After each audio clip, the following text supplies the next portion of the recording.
Welcome to C.O.R.E Conversations, a City of North Mankato podcast. Join the conversation to learn what's at the core of North Mankato. All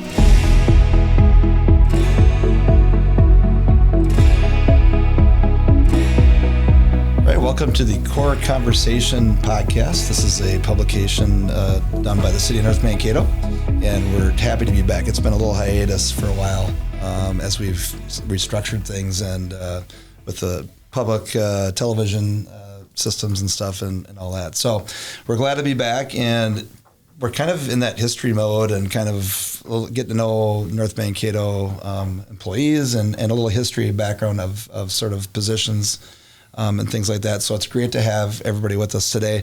Let's just start out by doing some introductions, and we can start over straight across from me with Jason, and then maybe give us a little bit about your background, what you do for the city, and maybe how long you've worked with the city and things like that.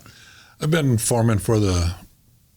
the Park Department since 1996, and before that I worked since 92, so four years previous to that as seasonal help, and I've worked my way up to being the foreman for the Park Department, and all that time worked through 4 different park superintendents and a lot of different things like that. Seen a lot of changes in new parks around town. Right. So helped build a lot. It's kind of, I think it'd be nice coming up like that, right? You kind of get eased into it versus, taking on a role at a bigger city, and it's your first role there where you've gotten to grow into the job. Yep. Duane? Yeah, Duane Rader. I started with the city in 94 and then started with the water department, and in 2006 I became water superintendent, and then there was an opportunity. The superintendent in the park department left, and they asked me to step into that position also. So in 2015 I became the park superintendent also. Man of many hats. Yeah. All right, then to my left we got Kevin. Kevin Ling. I've worked for the city for over 34 years. I am street foreman right now. I started out as a laborer, and then during the wintertime, I'd help in the shop. I was a mechanic by trade and just kind of worked my way up, and I was a interim superintendent for a year when we had the major sewer collapse. So that was very interesting, and we'll talk more about that. Yeah. Well, we've got a lot of years experience, right? A lot of years. A lot of years. And I think of, I'm in my 30th year with the district, and it goes by fast. And then you have time to reflect on there's hundreds and hundreds and hundreds of stories related to your jobs. So we can popcorn in. Whoever wants to, if you have something real simple to talk about or something that pops your head, places of interest, like memories of North Mankato so far, just within your job, or, things that you've stumbled upon, stories even maybe from other people. Anybody got something that comes to mind? I didn't grow up. I started living in Lower North. Spring Lake Park was always, I guess, my favorite park. And once I started working for the city and learning about more, and then we started putting in new hockey rinks, and we've done the pool, we've done the warming house. So, it's just living in Lower North and enjoying the park. How long have you lived in North Mankato? Since 1985. Since 85. Yeah. So you were there long enough to did you get to use the little mini kiddie pool in Wheeler Park? Yes.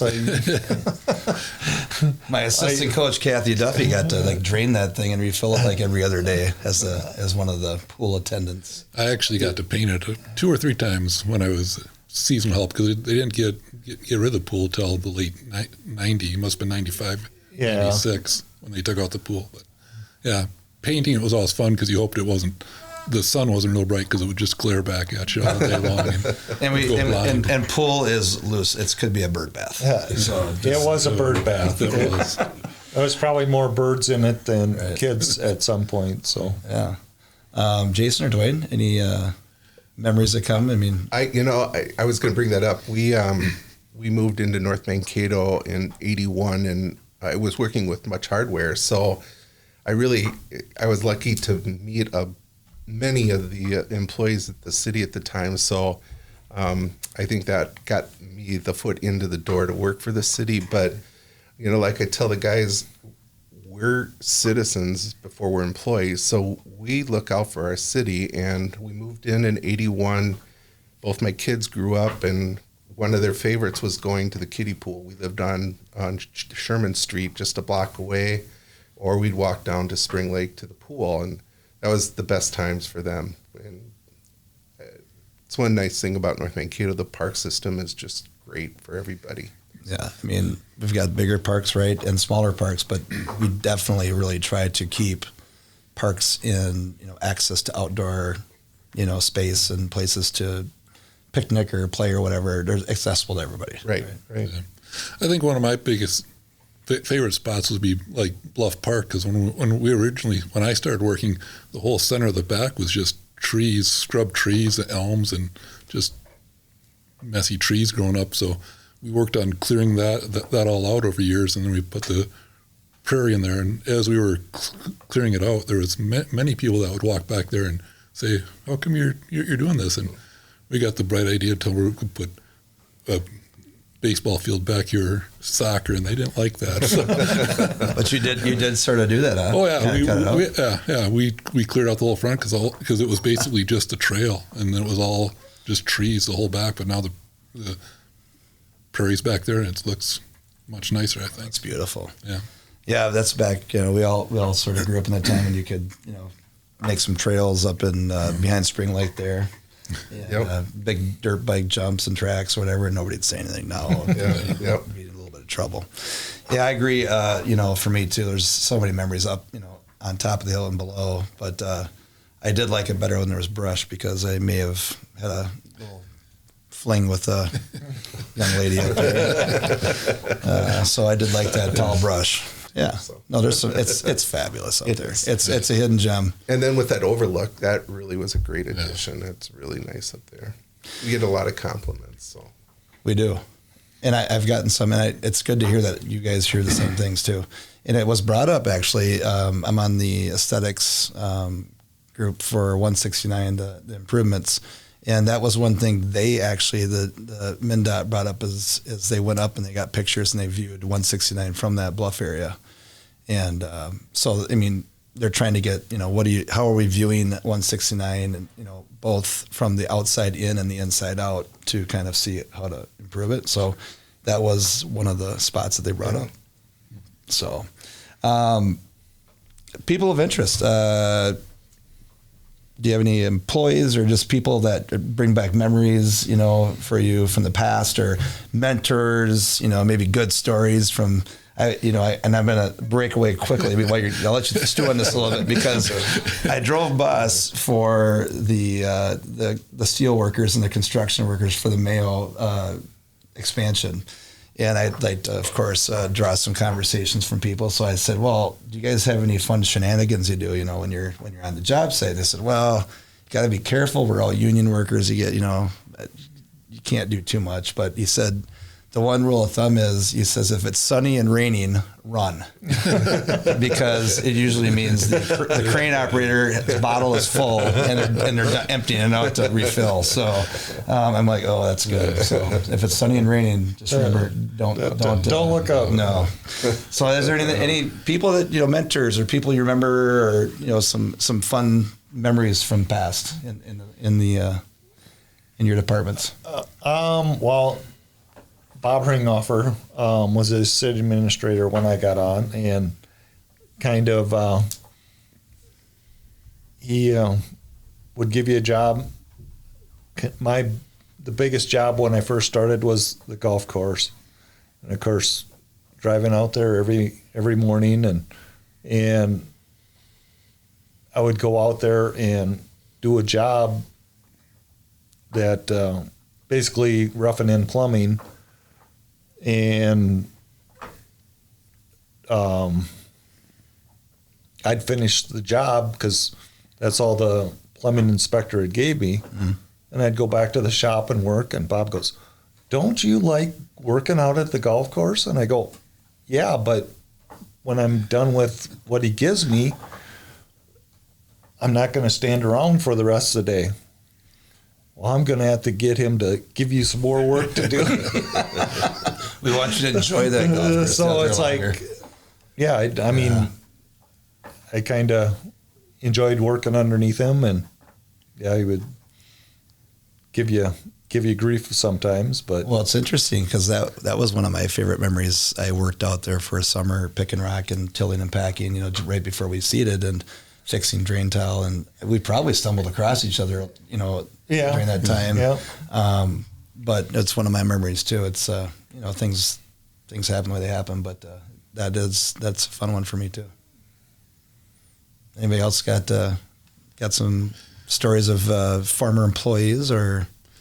No, I just feel that like Dave Hack was superintendent for many years, and I just talked to him the other week, and he said he's been retired for 20 years already. So I'm like, really? 20 years. But yeah, he was my mentor in the park department. I started seasonal help with him, and he taught me a lot of things as far as the park system, and found if you pay attention to the stories that the guys tell, you learn a lot of history, because they'd always say, yeah, you go up by this person's house and in his backyard. Well, I don't know where that person is. I don't know who that is. So you would learn where Meinhardt used to live and all this stuff. It's like, I didn't know that, but if you pay attention, you learn a lot of things. And it kind of pieces together, right? Yeah. Because everyone used to talk like that. Nowadays, a lot of people didn't grow up in town, so things have changed. It's more address is not so and so's yard, and right. So. And that is something pretty cool. Is and that's a little maybe my generation, our generation, whatever. He mentored a lot of people back in that era, young summer help and. People that maybe started as summer help and worked into full-time employee, working for the city. Yeah. So that's a name that's brought up a ton. Mm-hmm. Dave Hack. Yeah. Duane? Well, before the city, like I said, I worked for Much Hardware for 9 years, and I got to say Dave Much is just a big influence. And one of the things at the store he really pushed is that we learned everybody's names as they walked in, so they felt more comfortable. So I had the opportunity to visit with a lot of, just Harold Hineker and George Carlstrom, all these construction names, but then just your local citizens that they could come in. And Dave's motto was, if we don't have it, you don't need it. So we had a good joke with that. But then just like Kevin said, I was interviewed by Bob Ringhofer for my position too. And the interview was an hour, and I was telling these guys that he was an Eagle Scout, and so was I. And so for a whole hour, we talked about Boy Scouts. So he never really found out any of my qualifications. Wow, that's a long interview. But we just talked about Scouts, and I got the job. So, and it's we have such a great staff, and our department heads, and I'm really fortunate. I couldn't do it without the staff that we have. Jason, and then I have Rudy as my water foreman.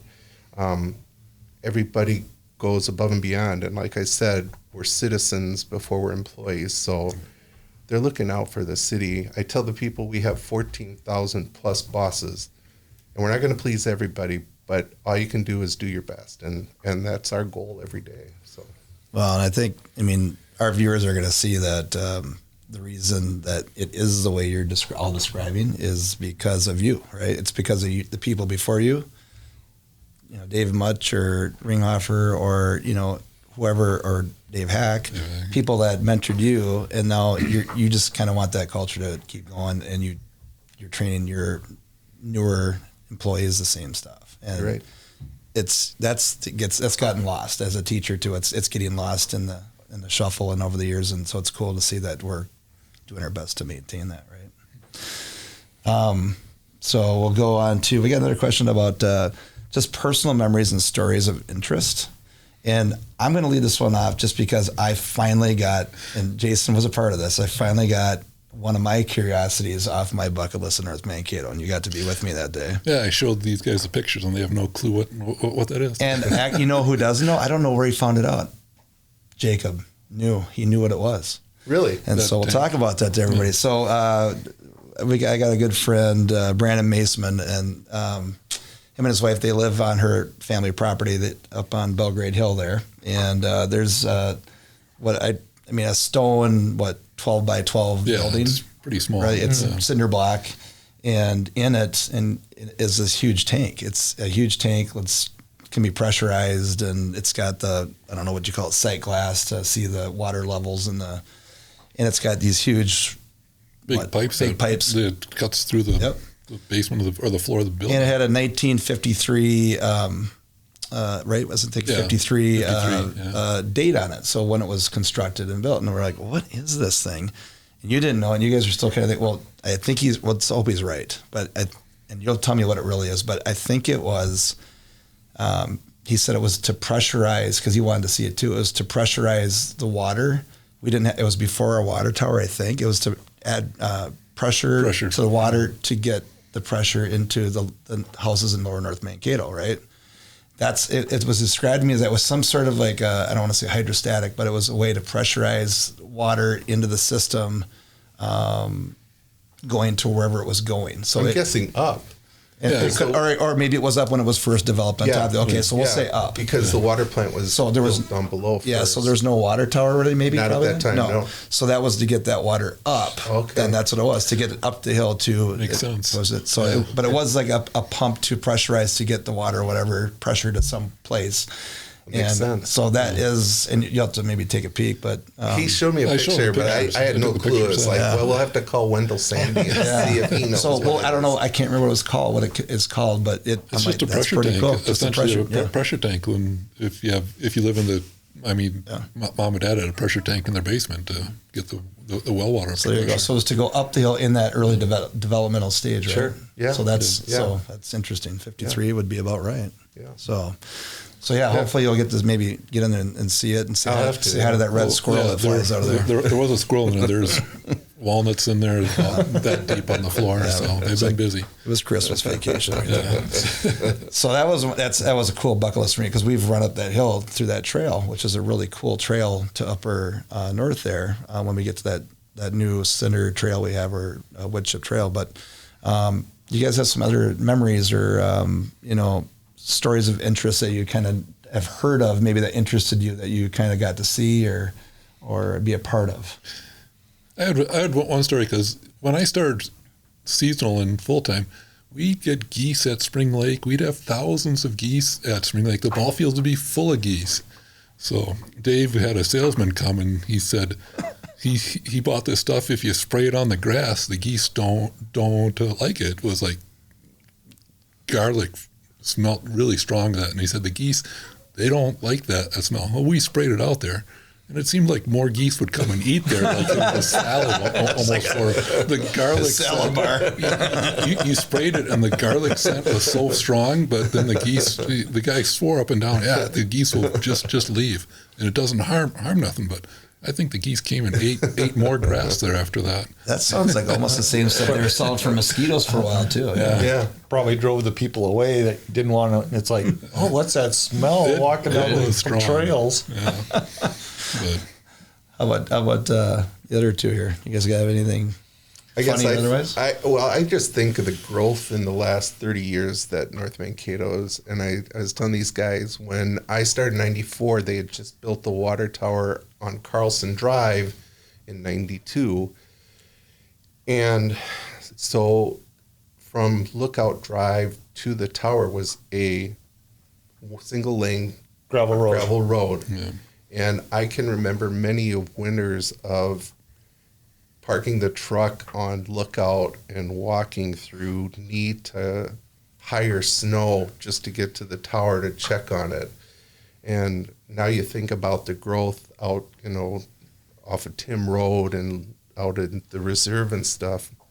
That was the biggest thing. I can remember when we only had a 100,000 gallon tank on Tower Boulevard, and we built the new one in 2009, and then watching them dismantle the 100K. And I told these guys, the 100K, there was a cage on one of the legs. There was 4 legs, and there was a cage on one of the legs that you climbed up. I remember that.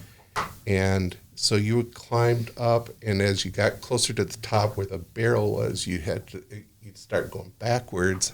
And then once you got to the top, you had to climb over a railing to get onto the walkway. And I said, a fat guy with short legs never made that look too good.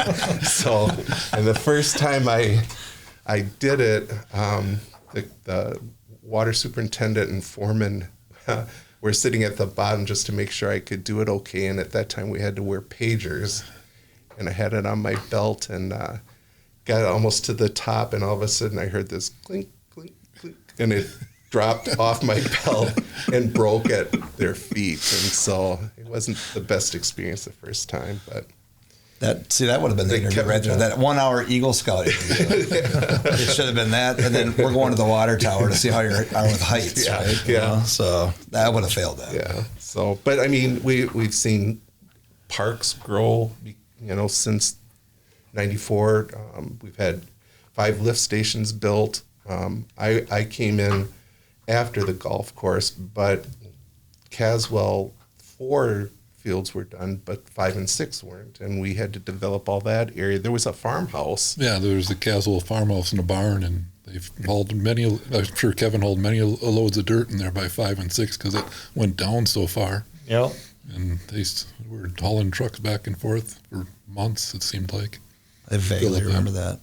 Yeah, it's hard to remember. Yeah. There's woods up there, and another garage, and an old barn, and it was a well we had to find and cap, and there's a lot of. Yeah. It was interesting because it was down quite a bit lower than what it sits now. Yeah, just the growth of Upper North. It's hard to believe it in 35 years that it's grown out that far, and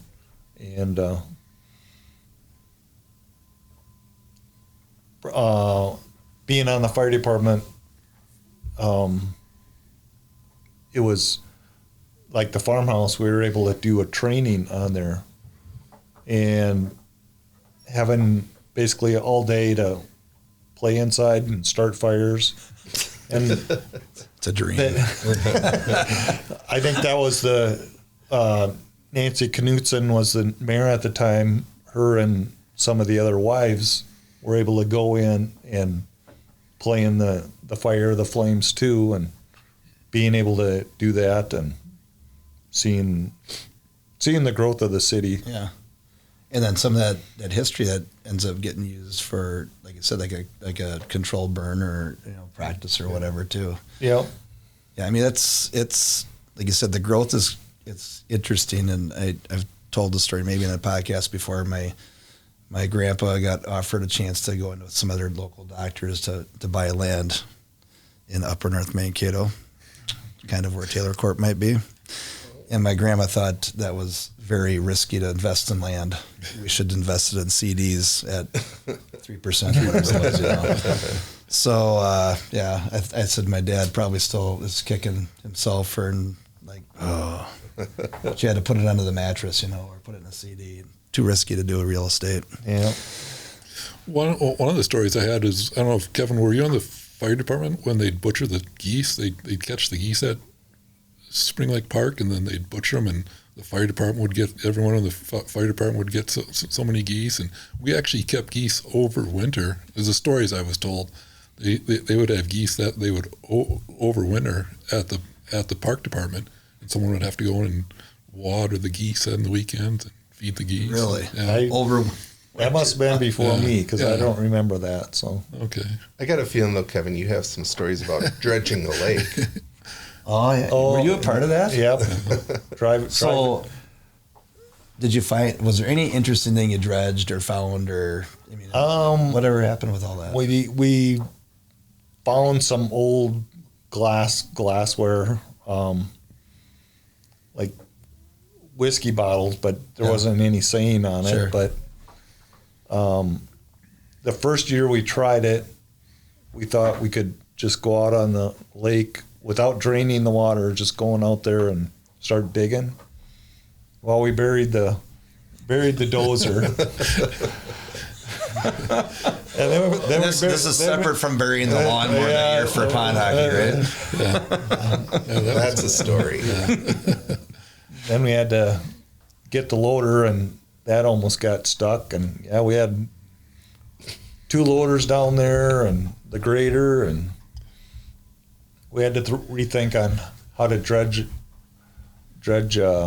Spring Lake. But we did that. I mean, the city, we did that on our own. We didn't hire it done, right? Right. That was like we did. 5 or 7 year process. I think it was 5 years. And what we ended up doing is pumping the lake down, letting it freeze. And then we went in there with the excavators, drove on the lake bottom and dug it out. And it was basically all winter. Yeah, and mostly bottles and things like that, but nothing. Yeah, there wasn't. You didn't find my raft from when I used to row in my little crappy raft my parents bought me. Sunk out there. When you're digging, it's just basically slime when you're putting it in the truck. So you're not digging through it. You're not digging through the dirt and what you're dumping in the trucks for relics. So It was a lot of debris from thousands of geese, right?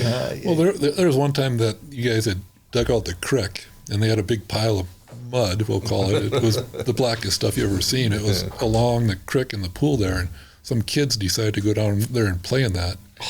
And they were. I don't know how they ever got clean because it was that fine silt. Yeah. It had to be in everything, and I don't think it ever came off. It's like, I'm going to tell you one thing about podcasts. Anna likes to give you little notes and things, and she likes to shut lights off. And I'm like, I can't see. Talking about Spring Lake Park? Yes. Yeah. Spring Lake Park. Yeah. And why was that done? what was it? Why was it Why done? was it done? Because it basically you could, if you wanted to go through the muck, you could almost walk across it. Yeah, at the time, the weeds. At the time, and we dug it down. Did you get to 13 feet? In the one end, it's probably 13, but it's probably now about 6 feet deep, maybe. It was about 5 feet off the end of the new dock we put up there. Yeah, it was 5 or 6 feet. Yeah. Okay. I think it probably, I don't know, I'm not the professional. I'm guessing, though, that when we started to really do a lot of, urban drainage, city drain, we got a lot more silt, grass clippings and things like that rushing down there from storm sewers in there and stuff, right? And maybe just slowly over time kind of filling with silt and things in there. Sure. I'm guessing. That's what we all thought it would do. All the storm sewers would bring in more silt and stuff and fill it up, but I guess no one's really been out there to measure it of late that I can recall. I don't know if Bolton Mink's ever been out there to measure how deep the lake is or not. Be interesting to do. It wouldn't be hard now. it just wasn't very deep, and no fish could live in there because basically it would freeze out. Yeah, They're struggling this winter too. They are. there's a lot in there. Dead ones under the ice. Yeah. So I mean, it was to give a place where kids could go fishing, and that's what the fishing pier and all that down there. So, I'm guessing none of you would have even had any memories of the old artesian spring, right? That was already capped off and everything. No, the foundation for the artesian spring was still there when I was seasonal help. It was. Yeah, it was right there, just down from Dave Much's house on the hillside there. I could find about where it was yet, because there was a limestone, half circle limestone base there, but it wasn't working at the time. The pipes had been turned off or unscrewed inside further in there, but.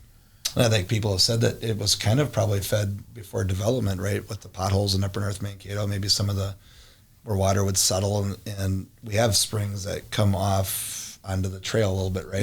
Yeah. On Highway 14 there. Yeah. So I'm guessing we have we had some springs that were more readily fed when there was more potholes, Yeah. maybe. So, anybody got anything, little extra things, like little tidbits of information, as we get close to ending here? I guess this past year we've really been working close with DNR, and they have a new plan, and they're promoting more onshore fishing. And so if you go down to Spring Lake, we've put in a new fishing dock on the southeast end, so that's another opportunity.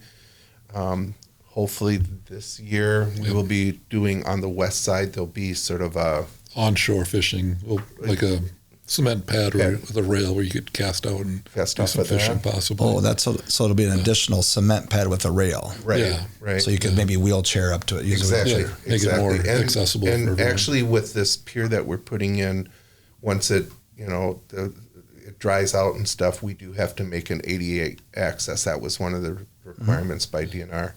And then over by Shelter 3, closer to the pool, if they go, a lot of the cattails have been removed there, and our intentions are to put some type of canoe kayak entrance point, so there is an ability to get out onto the lake. So I think that's really exciting. I know that it's upset some people. Like I said, we can't please everyone. That's removing the cattails and.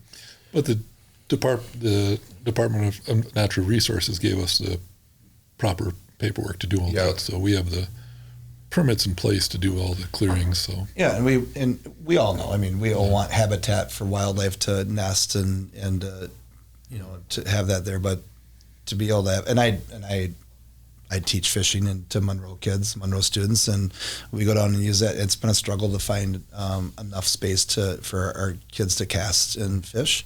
So I'm excited this spring to go down there and take our kids down with some of that new space that's opened up and allow them to get out with some more areas to fish. Well, I think one of the complaints we had with the Thompson Pier is awesome, but it's so high off. Yep. Just getting the fish out of the water and up to them was difficult. So now with these two new areas, they're going to be closer to the water, and they should have better luck that way. You can't land a leatherback on the Thompson Pier. No. But we might go, and we've had a few on our lines down there for the trip, and the kids are like, "Oh, we caught a leatherback or a snapper." I'm like, "We don't want to do that, kids." Well, we had somebody they caught a northern down there that was probably about 18 inches long off the pier. So, Recently. this summer. This fall, I think. This fall, yeah. He was a college kid in town. He was just out there fishing, catching, he'd throw them back. And I think nice. when the DNR was down there for the fishing opener, the fish they brought for show and tell, whatever, in the aquariums, they ended up putting those into the lake. Yeah. They released them into the lake. So there were some. When we went down that spring later after the fishing opener, we were catching some good size black crappies and some good size sunnies, and there was some good fishing down there. So, and I think now with the more opportunities that they have for that, they're going to stock it more often. Yeah, that's what they had told us, that with the new fishing pier, they'll stock more fish for us. So that's exciting. It is. I'm really fired. And we're trying to talk about a way to aerate, somehow get some air underneath there without losing the thickness of without losing the thickness of the ice, right? So we will try to allow somehow to get some air pushed in there through the wintertime to keep those bigger fish alive. Yeah. So hopefully we can keep them thriving and some bigger fish to catch, like when we used to catch the big carp down there. Yeah. Well, it's mostly the carp that seem to freeze out, because when you pick up fish in the springtime, it's mostly carp. Yeah. Well, on behalf of the city council and the city and the citizens, we really do appreciate the efforts that you all have put in throughout the years, both in your work ethic and just what you've done, your passion for the city and your jobs, and like we said earlier, just mentoring the newer generation. I know the kids that I've talked to, and I say kids that they're in their 30s and whatever. I'm getting old now, so everybody's a kid. But they're really good. They're respectful. They have a knowledge of the city, a care for what they're doing. And it's nice to see that this day and age, because it's getting a little bit fewer out there that have those passions. So we're obviously identifying the right people. And I've told people I would have never thought of getting working for city government or state or something. It wasn't on my radar. I mean, I thought about being an optometrist like my dad or whatever. And the more I've gotten into, an elected official for the city, it's really been an eye opener to see the cool things that you can do, whether it's water department or street department or it's parks department there's so many entities and so many great ways to make a good living and to really give back to whether it's your city or not, but really put some energy into local cities and really make them what they are, the great cities they are. So when I started full time, I told Dave at that time, I'm only staying for 7 years and I'm going to be gone. I'm not staying forever. Well, it's 30 years later now and I'm still here almost. Yeah, and you don't. I mean, I'm going to put words in his mouth. You don't regret it. I mean, really. It's when I talk to you, you love it, right? Yeah, you guys love it. Yeah, we wouldn't be here if we didn't. And there are going to be some opportunities coming up that the city is going to be hiring, and every day is different. We always have something new going on. It's fun, and it's a good group of people that we work with too. And some days are challenging, but everything's good with a challenge. Yeah. I mean, that's everybody thinks I'm going to get a new job and it's going to be better. The grass is greener. There's headaches at every job. I mean, almost every job. So, Yeah. I tell the guys that there's 5 guys around a table in St. Peter, whatever town you pick, they're complaining about the same thing that we are here. You know that. I mean, you deal with that over there too? You know it's the same talk around the table, no matter what town you go to. Right. So. Yeah, but it's just it's turning those lemons into lemonade, right? Yep. And you all 3 of you do a great job of doing that. So, Thank you. Before we I want to thank you, all 3 of you, for being on. Hopefully we get, I want to start doing this for people when they're getting close to retirement. If you've had a lot of years in department heads or whatever, I think it's great to kind of do a little, almost it's sort of our way of, saying thank you / a little debrief of your career, right? So maybe we'll get Duane back. I think he's one of them that's getting closer. Of course, I hear the years, and I think there's a few getting closer. So, but we'd love to have people back. I think it doesn't matter who you are. You don't have to be the big wig. You can be anybody that's been working the city a long time. And I'm big into honoring that, and thanking people for the efforts they put in. So I do want to thank you guys for being here today and for giving some of those stories. And I'm glad that none of you were with me when I got busted breaking bottles at Wheeler Park.